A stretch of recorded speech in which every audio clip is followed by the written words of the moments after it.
Negara-negara di ASEAN kini meniru kebijakan Timnas Indonesia era Sintayong. Kebijakan yang dimaksud adalah kebijakan menaturalisasi pemain guna memperkuat tim nasional. Seperti diketahui, sejak mulai menangani Timnas Indonesia, Sintayong telah banyak menaturalisasi pemain. Namun, berbeda dengan sebelum-sebelumnya, Sintayong lebih gemar memilih pemain keturunan yang mentas di Eropa. Tercatat, saat ini telah ada nama-nama seperti Jordi Amat, Sandy Walsh, Saina Patinama, Ivar Jenner, dan Rafael Struijk yang telah dinaturalisasi dan menjalani pertandingan resmi berseragam Timnas Indonesia.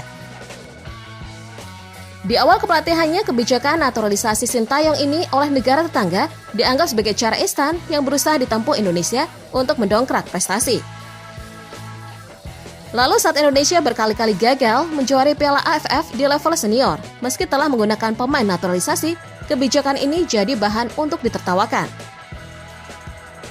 Namun, pada dasarnya, tujuan naturalisasi Sintayong bukanlah prestasi instan, apalagi hanya untuk turnamen sekelas Piala AFF. Pelatih asal Korea Selatan itu lebih ingin untuk mengembangkan potensi dan kemampuan para pemain Indonesia.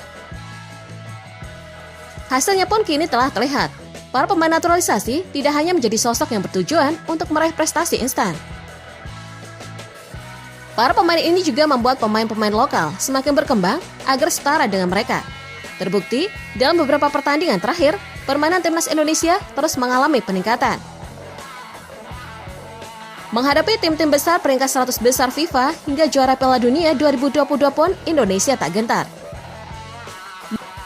Melihat perkembangan Timnas Indonesia yang begitu pesat dengan kebijakan naturalisasi, segenap negara di Asia Tenggara pun mulai berusaha meniru kebijakan Sintayong itu. Contohnya adalah Malaysia. Pada pertemuan terakhir melawan Indonesia di Piala AFF 2020, Malaysia dicukur habis oleh Timnas Indonesia dengan skor 4-1. Padahal, kala itu hanya ada Alkan Bagat, pemain keturunan yang sudah bermain. Meski begitu, kekalahan telak itu tampaknya menjadi tamparan keras untuk Harimau Malaya. Mereka kemudian turut merekrut pelatih asal Korea Selatan, yakni Kim Pan-gon.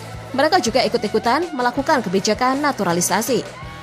Tidak seperti Indonesia yang menaturalisasi pemain keturunan, Malaysia tanpa pandang bulu menaturalisasi pemain yang menurutnya bagus. Salah satu tim kuat ASEAN, Thailand juga kini mengikuti kebijakan untuk menaturalisasi pemain. Salah satu pemain yang dirumorkan akan dinaturalisasi oleh Thailand adalah Eric Hall.